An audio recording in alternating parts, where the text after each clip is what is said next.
안녕하세요. 대박 열린 고시학원에서 보건교사 임용시험 대비 강의를 맡고 있는 오정화입니다. 먼저 여러분들 시험 보시느라고 너무 고생들을 많이 하셨고 수고하셨고요. 그 결과 정말 좋은 결과가 함께 하기를 저도 기원해 보겠습니다. 자, 여러분들이 보건교사 시험을 보려고 여러 과목들을 공부를 많이 하셨을 건데요. 제가 강의하고 있는 과목은 아동간호학하고 모성간호학입니다. 그래서 이 두 과목에 한해서 기출 강의를 진행할 거고요. 이번 19년도 대비 임용시험에서 나왔던 모성과 아동간호학의 기출 문제를 풀어보도록 하겠습니다.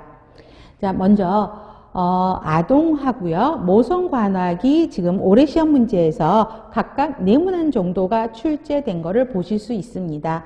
점차 난이도가 점점점 증가하고 있죠. 또 숫자 문제도 조금씩 한 문제씩은 더 출제가 되고 있어서 여러분들이 모성과 안옥을 조금 더 깊게 공부를 하셔야 되는데요.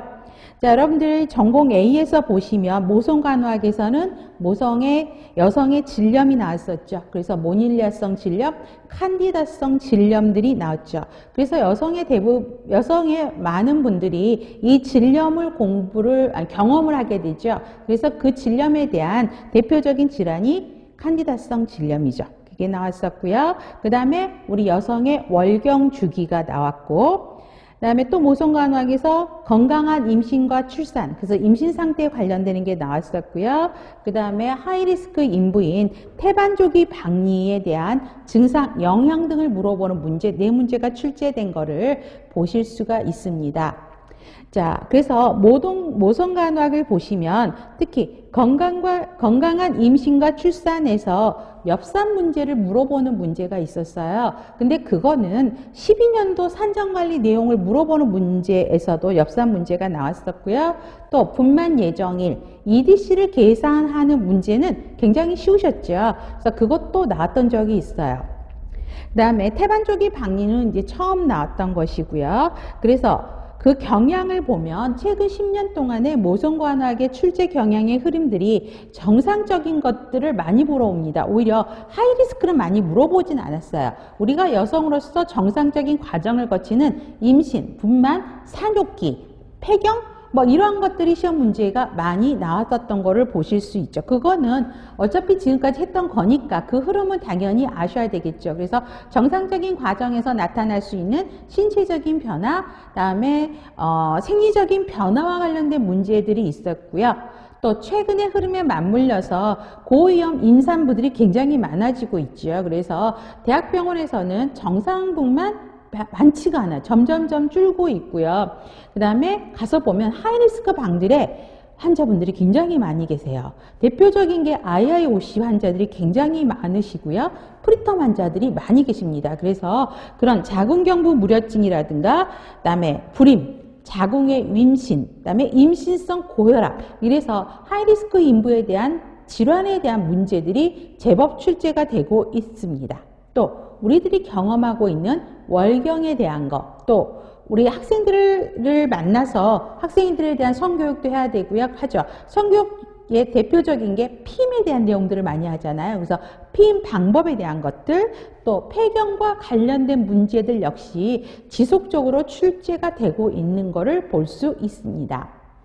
자, 그 다음에 아동간호학을 흐름을 보면은요, 이번에 이제 19년도에서는 남녀의 성적 성숙 문제가 나왔었죠. 그래서 테너 스테이지에 대한 문제가 나왔었는데, 이 성적 성숙 문제 테너 스테이지도요, 13년도에 나왔었어요. 그리고 이번 시험 문제에 나왔던 그 그림 있잖아요. 남아 여아 표시해 놓은 거.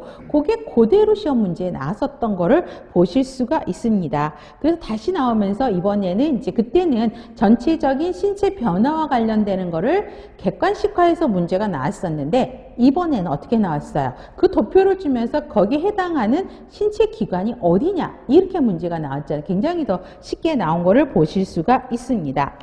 그 다음에 나왔던 게 유행성 이하선염의 접종 시기죠. 그래서 유행성 이하선염은 우리 역학에서도 나왔던 같이 중복되는 것이죠. 전염병이잖아요. 그렇기 때문에 또 아동이 학교 들어가기 전에 꼭 맞아야 되는 주사 예방접종이 유행성 이하선염과 관련된 MMR 주사가 여기에 포함되게 되죠. 그래서 여기에서 나왔던 거고요. 그다음에 척추 측만증 체크하는 검사는 계속 나오죠. 학교 보건에서도 나오는 문제와 또 중복돼서 그러니까 중복된 개념이기도 해요. 물론 성인에 중복되기도 하고 또 학교 보건에 중복되기도 하고 간호학에 중복되는 경향 여러 가지 개념들이 중복되기도 하지만 척추 측만증 같은 검사는 실제 학교 보건에서도 굉장히 자세하게 다루기도 하고요. 아동 간호학에서도 척추 측만증 검사는 필수적으로 공부를 하게 되어 있습니다. 대표적인 게 뭐예요? 척추 측만증 검사하는 방법이고 검사를 할 때 어떤 거를 확인해야 되는 게 항상 시험 문제였었죠. 이거는 처음 나온 문제가 아니고요. 계속 여러 번 나왔던 거고요. 최근 14년도에서도 이 척추 측만증 검사가 출제되었던 것도 볼 수 있습니다. 그 다음에 나왔던 게 아동의 납중독에 대한 문제가 나왔었죠. 그래서 납중독에 대한 문제는 처음 나오는 문제여서 조금 당황하셨을 것 같긴 하는데요. 그 부분은 새롭게 또 접근을 할 거고요. 그래서 아동간호학의 경향을 보시면 발당 상태에 따라서 경험할 수 있는 대표적인 질병 중심으로 그 흐름이 바뀌고 있고요. 여기에 대한 발생 기전, 그 다음에 증상과 관련된 내용, 또 그 다음에 거기에 따른 치료와 관련된 특히 약물